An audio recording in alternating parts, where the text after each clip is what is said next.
Tenemos los mismos compuestos de los cuales posee la Tierra, la mayoría de ellos los posee el cuerpo humano. Entonces, ya estoy presentando la diapositiva, voy a cambiar a la diapositiva ahorita. Entonces, no es cierto que los filósofos se hayan equivocado. Lo que pasa es que la manera y el lenguaje que utilizaron era aún muy primitivo para explicar esto. Pero tienen razón, ¿verdad? El ser humano tiene una cierta cantidad de porcentaje de agua. Creo que el 70% del cuerpo humano es agua, ¿verdad? 70-80%. Respiramos aire, ¿verdad? ¿Cómo se llama? Y nuestros átomos están hechos de energía. ¿Qué es la energía? Sino el plasma, el mismo tipo de plasma que están formadas las moléculas del fuego. Es decir, si vemos un átomo y el diagrama de un átomo, prácticamente es energía pura, es decir, es fuego, ¿verdad? Lo que realmente está conformando cada átomo es energía como tal, es plasma, es estado de la materia plasmático, es un estado de la materia. Que parece plasma en realidad. Cuando uno ve cómo se comporta la sinapsis neuronal, cómo pasa la energía de una dendrita a otra dendrita en dos neuronas, ¿verdad? Lo que se ve en las animaciones es como que pasara corriente eléctrica de una neurona a otra neurona. Entonces, incluso en nuestro cuerpo, pues hay energía funcionando, como se comporta también en el fuego, ¿verdad? Así, aparentemente aleatorio. Por lo cual, pues sí, el símbolo de fuego puede encontrarse también en el cuerpo humano. Incluso se habla de la combustión espontánea, que han habido seres humanos que misteriosamente han entrado en combustión instantánea, es decir, que se han quemado a sí mismos. Investiguen ese fenómeno para que vean que es un fenómeno muy extraño, que han ocurrido muchos casos de esos, donde la gente pareciera que empezó a agarrar fuego desde adentro, desde el organismo, desde el cuerpo humano, ¿verdad? Como que se incendió desde adentro. Un poco extraño ese fenómeno, probar el pan es bien interesante investigar, ¿verdad? Lo que se ha hecho hasta ahorita, que son las posibles causas de ese fenómeno que se ha podido constatar en varias ocasiones. Una frase para terminar con Empédocles, además de esto, que ya dijimos de la materia formada por 4 elementos. Él decía que cada hombre cree solo su experiencia. Y sería básicamente el principio de lo que más adelante Martin Heidegger, filósofo existencial, va a llegar a decir respecto a que cada cabeza es un mundo. Es decir, la realidad que tú percibes es tu propia experiencia, ¿verdad? Y solo vas a creer lo que tú ves. Eso es algo muy natural en el ser humano, ¿verdad? Tenemos que aprender a vencer, sí. Tenemos que aprender a vencer esos prejuicios que podemos tener por la percepción a través de los sentidos. Pero que hemos percibido quizás esté equivocado, quizás sea un error. Con lo cual tenemos que aprender a relacionar las ideas, como dijimos al inicio, ¿verdad? Ser un poquito perspectivistas, aprender a ver también la perspectiva del otro. Conviene repetir las palabras útiles. De hecho, Santo Tomás lo va a llevar a otro nivel. Santo Tomás va a decir que hay que recordar todo cuanto se pueda, sin reparar tanto en quien lo dijo. Eso ya lo había gustado cuando vimos a Tare de Mileto. Feliz es el que ha ganado la riqueza de los pensamientos divinos. Miserable es aquel que creencias sobre los dioses son oscuras. Si esta frase la traemos solamente a la actualidad, aplicada un poco a la fe cristiana, pues vemos que tiene toda la razón. Aquel que se acerca a la grandeza del conocimiento de Dios es más feliz que aquel que vive solitario en su burbuja egocéntrica, creyendo que realmente se lo sabe todo y que es autosuficiente. En el momento de crisis, en el momento de angustia, no tendrá a quién recurrir, mientras que el creyente se sentirá satisfecho y esperanzado en la providencia de Dios. Entonces va a alcanzar mayor felicidad, aún en la miseria, aún en la desgracia, que aquel que está lejos de Dios. Entonces tiene mucho sentido la frase. Hay fuerzas en la naturaleza llamadas amor y odio, como lo vimos anteriormente. ¿Verdad? Es la fuerza del amor que hace que los elementos se atraigan uno al otro. Por tanto, todas estas materias, tierra, aire, fuego y agua, se atraen por la fuerza del amor, y es la fuerza del odio la que causa la descomposición de las cosas. En este mismo video, en este mismo documental que les digo que voy a conseguirles, lo voy a pasar en enlace de YouTube, para que puedan verlo en un rato libre después de la clase, cuando termine la clase, ya sin fuerza, solo como una experiencia más que puedan disfrutar. Van a poder ver una escena donde, no voy a dar mucho spoiler, solamente una escena que quiero traer a colación. Y es este famoso experimento de un científico que se dedicó a declarar con su boca, en voz alta, algo respecto al agua. Agarró diferentes moléculas de agua y a cada molécula de agua le deseó cosas distintas. A una le dijo gracias, a otra le dijo te bendigo, a otra le dijo te odio, a otra le dijo la insultó.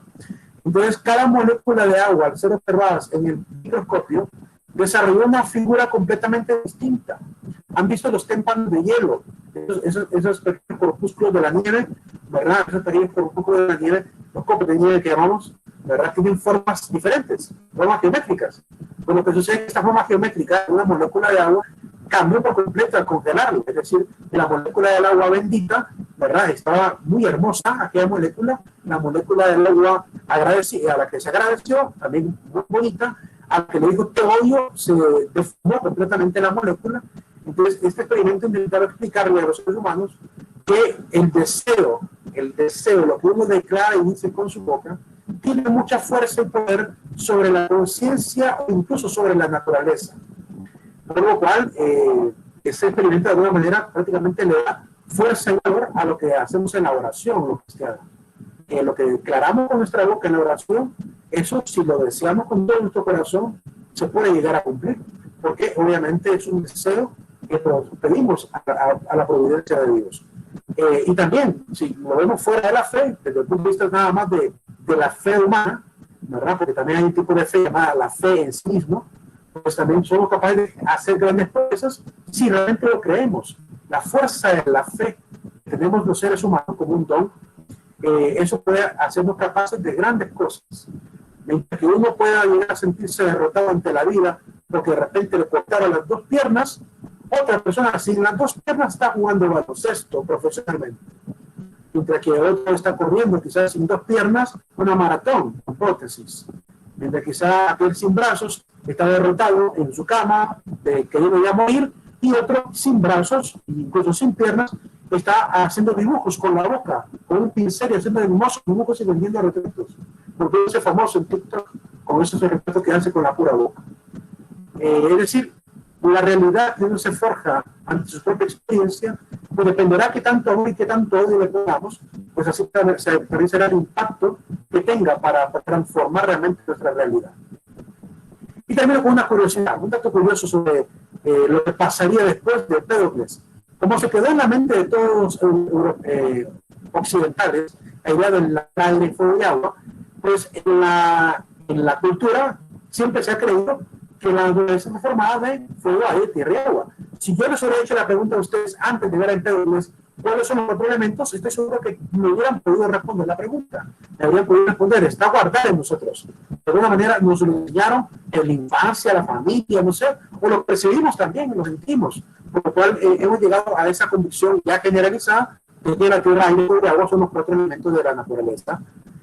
Esto se maneja a nivel místico, pero también se maneja a nivel del arte, del cine, de la televisión, de los cómics. Miren que los personajes famosos de los Cuatro Fantásticos, dados por el famoso dibujante y caricaturista Stan Lee y Jack Kirby, esa pareja de grandes héroes del dibujo prácticamente, pues inspiraron prácticamente en cuatro elementos. Los cuatro elementos populares se inspiraron para crear estos cuatro personajes. Ben Green, simbolizando la tierra, Ben Stone, simbolizado el fuego, Sue Storm, simbolizada como el aire, y Rick Richard, que es el agua, es el fluido, es el que se estira, ¿verdad? Es el que se amolda, ¿verdad? Así como el agua también se puede amoldar a cualquier recipiente. Entonces, el género fluido, el género transparente, el género sólido y el género plasmático, pues están estos cuatro personajes que se puede observar ahí. Así que es una curiosidad nada más. Y también quiero recordar a los que tengan la misma edad que yo, no sé cuántos tendrán 40 años, yo tengo 39, entonces no sé cuánto tendrán en cerca de edad, pero en los años 90 se hizo popular una serie de televisión para niños. Miren que los programas que mirábamos los niños antes, una serie de televisión que se llamaba Capitán Planeta, donde salía un superhéroe que era invocado por 5 jóvenes con 5 anillos, un anillo por cada joven, y cada joven representaba un continente, los 5 continentes. Estaba por el lado asiático una chinita, por el lado asiático norte, o Europa Norte estaba una rusa, estaba, ¿cómo se llama?, por la zona de América, estaba un joven de Brasil, había uno por el lado de América del Norte, que en este caso es de como se llama, Estados Unidos, representando Estados Unidos, pero a la vez representando también Inglaterra, América del Norte. Está de África también, ¿verdad? Hay un africano, pero hay una que simbolizaba Oceanía, que era la chinita, ¿verdad? La asiática era la rusa, la europea, el europeo, que es el del pelo rojo, el africano y el americano, que es el nativo de Brasil. Cada uno tenía un anillo con un poder. El poder del fuego lo tenía pues, el de América del Norte, o por dicho, Europa del Norte, porque obviamente es un inglés. Rusia tenía el poder del aire, la chinita tenía el poder de la Oceanía, tenía el poder del agua, el africano el poder de la tierra, y el quinto niño, el quinto chico, tenía un poder que no está en ninguno de los cuatro elementos que mencionó Empédocles, pero que sí está mencionado en lo que anteriormente dijo Empédocles, que es el amor, por lo cual el corazón, el quinto niño era el símbolo del corazón, el amor humano. Entonces esos 5 poderes, al invocar cada fuerza de la naturaleza, uniendo al amor, se invocaba a un superior llamado Capitán Planeta, que obviamente salvaba al planeta de la contaminación. Bonito como a los niños nos inculcaban eso, el amor por la tierra, a través del amor. Esto es lo que Empédocles realmente esperaba, que el pueblo entendiera que así como las cosas se destruyen por el odio, también se construyen con el amor, y por tanto el amor sea también la dirección para la rectitud moral del ser humano. Pasamos a la siguiente escuela, la escuela atomista. La escuela atomista estudia las partículas diminutas, las partículas indivisibles. Átomo significa eso. Significa que hay un corpúsculo, una cantidad mínima de materia, por eso se le llama corpúsculo, también se le suele llamar cuántica, que es la cantidad mínima de una materia. Pues esas materias cuánticas sería lo que realmente conforma la materia. Ahora que, ¿cómo llegó Demócrito, que es el principal exponente además de Anaxágoras, cómo llegaron estos filósofos como Demócrito o Anaxágoras a pensar en la idea del átomo en un momento histórico donde no había microscopio, ¿verdad? Y aún así llegaron a la percepción de que había un átomo. ¿Cómo es que ellos idean esto? ¿Qué significa átomo? Átomo, en lengua griega, significa sin división. Átomo es sin división. A es el prefijo griego que hace referencia a la carencia, átomo. Y tomo significa dividir o división, por lo cual es una partícula indivisible. Sin embargo, hoy en día sabemos que se divide aún más de lo que se creía. Entonces, los exponentes de esta escuela son Demócrito y Anaxágoras, que van a empezar a hablar del famoso átomo. ¿Cómo llegaron a la idea ellos del átomo? Pues yo les quiero presentar una teoría, una especulación de cómo pudieron haberse dado cuenta que todo está formado de pequeños organismos, pequeños cuerpos, ¿verdad? Algo que van a llamar indivisibles. Imaginen ustedes que de repente Demócrito agarró un pedazo de carne, un pedazo de piedra y un pedazo de madera y quería investigar de qué está hecho cada material. Evidentemente cualquiera que lo miraba preguntándose de qué está hecho cada cosa, le diría, pues de carne, de piedra y de madera. Una pregunta fácil para la gente común. Pero para Demócrito era aún más entrañable. ¿Por qué se puede partir? ¿Por qué se puede volver cada vez más diminuto? Pues imagínense a Demócrito agarrando un pedacito de cada una de estas materias y agarrando el cuchillo, la daga más afilada que él pudiera conseguir en aquel entonces, y empezaría entonces a partir el pedacito de carne al máximo, el pedacito de piedra, un pedacito de arena al máximo, un pedacito de acerrín al máximo, y llegar a un punto en que ni siquiera el filo de la mejor navaja que él conociera pudo ya cortar ese pequeño fragmento. Y después de tener una pequeña pelotita o un pequeño cuerpecito de materia y ponerla quizá uno junto a la otra, el pedacito de arena, el pedacito de madera y el pedacito de carne, y al estarlo moviendo con el dedo, ni siquiera podría incluso llegar a confundirlo, podría incluso llegar a darse cuenta que parecía que fueran la misma materia. Entonces él, quizá por esa razón, al obtener pequeños fragmentos de cada uno, una pequeña partícula de cada materia, pues se confundiría muy fácilmente y ya no sería perceptible que era madera, que era carne, que era piedra. Esto es lo que le llevaría a él a saber que está hecho de corpúsculos, de pequeños átomos, de pequeñas materias ya no divisibles, porque no podría seguirla partiendo más, no podría seguir partiendo esos fragmentos, ¿verdad? Más allá de lo que él le era capaz de permitir la naturaleza. Entonces, en este caso, esa es la manera como él pudo llegar a esto. Ahora, el primero en comenzar con este tema de los átomos, ya sabemos que es Empédocles, porque Empédocles es el primero que habló de que toda la materia está formada de compuestos, cosas que se unen en una sola materia, ¿verdad? Y a este primer átomo, pues le llamamos el átomo de Empédocles, que sería más o menos entre el año 495 al año 444. ¿Verdad? Varias partículas diminutas conformando un solo corpúsculo que sería el fundador de toda la materia circundante. Mientras que Demócrito habla de una especie de partícula diminuta, indivisible, ¿verdad? Que llamaríamos también átomo. A partir de ahí ya se le sigue llamando átomo. Después, ahí por el año 1766, aparece otro físico como John Dalton, hablando de este mismo corpúsculo, que él le llamó ya una partícula solamente diminuta e indivisible, sino que le llamó partícula compacta, un átomo que es una esfera compacta, una esfera sólida. De eso está conformada la naturaleza, creyó John Dalton. No se diferencia en gran medida de lo que había dicho antes Demócrito. Después, por el año 1897, aparece J.J. Thomson, ¿verdad? Diciendo que el átomo es una esfera, pero con carga negativa alrededor, ¿verdad? Hay electrones repartidos alrededor de la esfera que están permitiendo que se acerquen los átomos unos con otros, ¿verdad? Y a la vez impidiendo que lleguen a chocar unos con otros. Entonces, la carga negativa era suficiente para poder neutralizar con campos electromagnéticos el choque de estos corpúsculos. Después, ahí por el año 1910, aparece Ernest Rutherford, que ya empieza a provocar la primera división del átomo, diciendo que no solamente son los electrones, sino también hay un núcleo llamado protón, ¿verdad? Que obviamente es el núcleo central, y hay órbitas entonces alrededor del núcleo, que son los electrones que giran en torno a él, ¿verdad? Esos diminutos electrones se desplazan alrededor de los protones proporcionalmente, a manera de órbitas. Esta idea de órbitas llevó a Niels Bohr a pensar que el átomo prácticamente era como un pequeño mini sistema solar, donde el electrón gira alrededor del protón, pero en forma circular, ¿verdad? En forma circular, de manera perfecta, creía él, que giraba alrededor del electrón, de manera proporcional. Sin embargo, hoy sabemos que el átomo ni siquiera gira de esta manera, los protones, pero los electrones no giran ni siquiera en forma de círculo, sino que se creía más adelante que sería en forma de elipse, después pues, simulando obviamente el mismo universo, el mismo sistema solar. Y hoy en día, ¿qué es el átomo? Pues la última interpretación de lo que es el átomo que tenemos hoy en día es de Erwin Schrödinger. Erwin Schrödinger, o algunos dicen Erwin Schrödinger, traducido, bueno, pronunciado un poco al estilo anglosajón, Schrödinger, aunque en realidad él era alemán, por lo tanto el apellido es Schrödinger, ¿verdad? Se pronuncia con una A al final. Y en 1926 desarrolla varios modelos donde dice que el átomo se mueve con orbitales. Dice que no son órbitas, sino orbitales.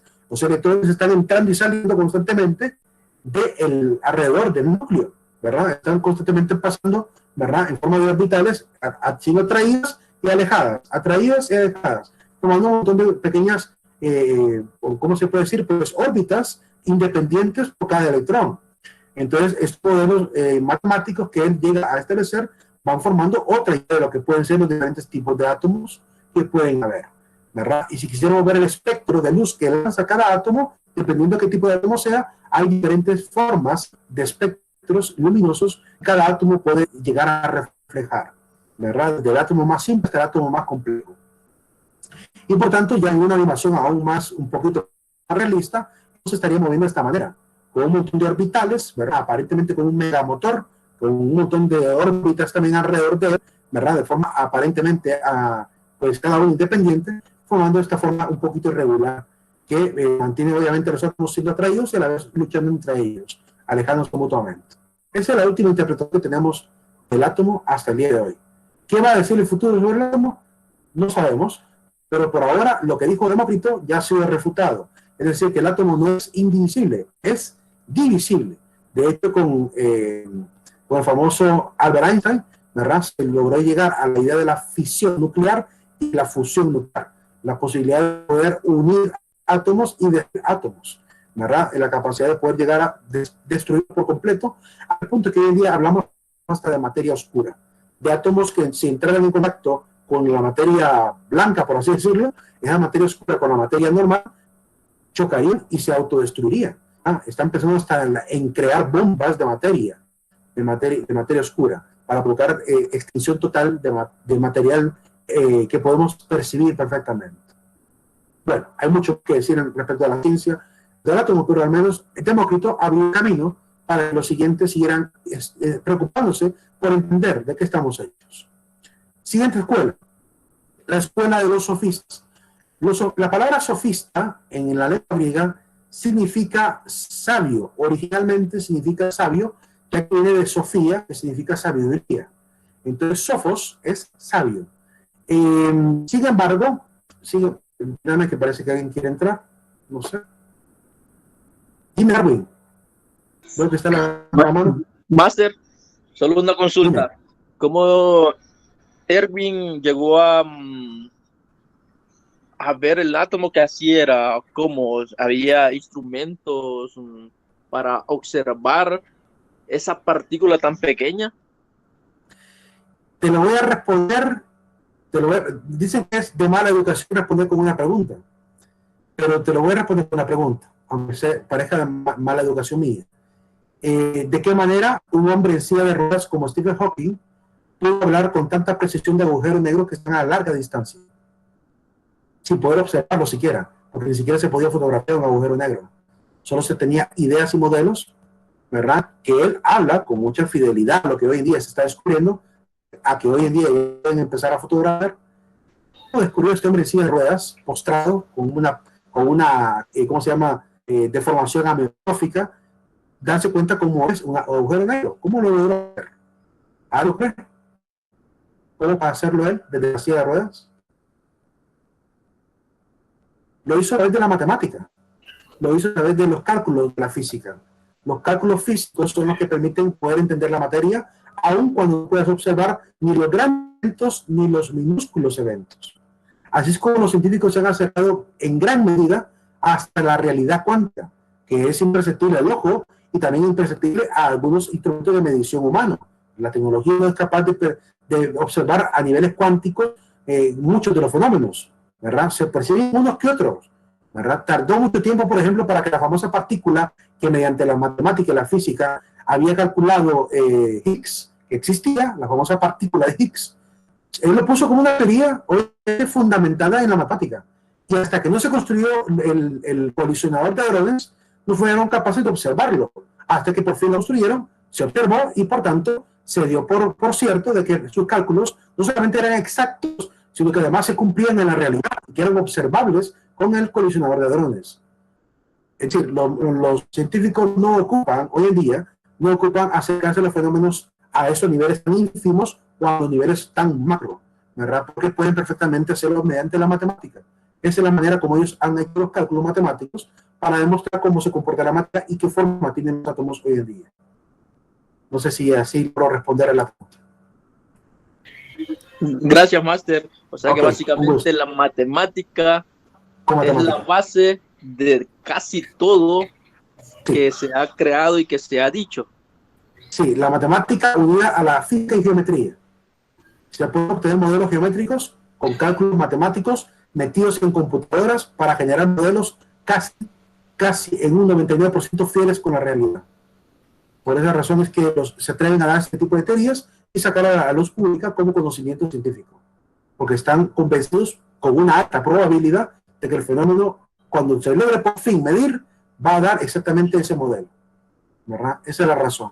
Entre más expertos son en matemática, entre mejor es la tecnología para hacer este tipo de diagramas y este tipo de simulaciones, pues más cerca estamos de la realidad como debe ser, ¿verdad? Pero esa es la única manera como se pueden acercar a estos fenómenos. Ahora, los sofistas, les dije que significaba sabio, pero también tenía otros dos significados que a mí en lo particular no me gustan. Es decir, una vez un docente en la carrera de filosofía, cuando estábamos debatiendo en una clase de introducción a la filosofía medieval, nos dio una clase y en un momento en que quisimos jugar con el silogismo un poquito con él, dos compañeros, estábamos ahí, ya sabíamos que estábamos tratando de hacerle la broma, jugar con estas ironías del silogismo, y intentamos cada uno participar en clase, pero tratando de verle un poquito la cara a nuestro docente.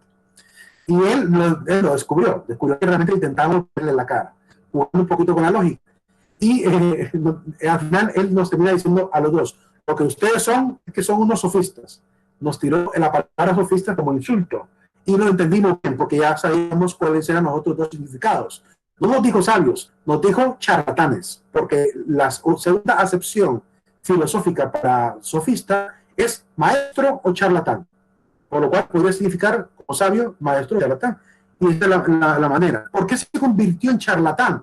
Porque Sócrates demostró que todos los que se consideraban sabios en la antigüedad, en realidad ignoraban muchos temas, no eran realmente tan sabios, pero tenían un problema también, un problema de arrogancia, que no eran capaces de reconocer que se habían equivocado, de reconocer que cometían errores, y por lo cual se le dieron prácticamente el título de charlatanes, que vende bluff, que vende apariencia, que vende, ¿cómo se llama?, algo superficial, algo sin mucha profundidad. Entonces, por esa razón, cuando a alguien le digan sofista hoy en día, pues tiene ese título, ese significado de charlatán. Obviamente estábamos jugando a charlatanear con él en ese momento. Y también incluso hay una palabra que está derivada de sofista, que hoy le llamamos sofistiquería. La sofistiquería, o incluso parecer muy sofisticado. El ser sofisticado es dar una apariencia de ser erudito, aunque no sea erudito, pero es una apariencia sofisticada. Son términos para referirnos de forma un poquito irónica a los que aparentan ser luminarias, ser inteligentes, sin realmente serlo, ¿verdad? Y cuando alguien habla sofistiquerías, lo que está haciendo es hablar de charlatanerías. Ese es el sentido negativo. Como digo, a mí particularmente no me gusta porque se arruinó una palabra bonita, se arruinó la palabra sabio, que es una palabra bonita que además de algún ser humano, sí se la merece, al menos en el campo en el cual trabaja, se merece ser sabio en la matemática, ser sabio en la geometría, ¿verdad? También no será sabio de conocimiento universal, pero al menos en sus campos sí. Hay muchos sabios en diferentes campos. Y los personajes que sobresalen en esta época de los sofistas son Gorgias, Hipias y Protágoras. Ellos eran capaces de hacer parecer como verdad aquello que era falso, por lo cual eran profesores de retórica muy famosos.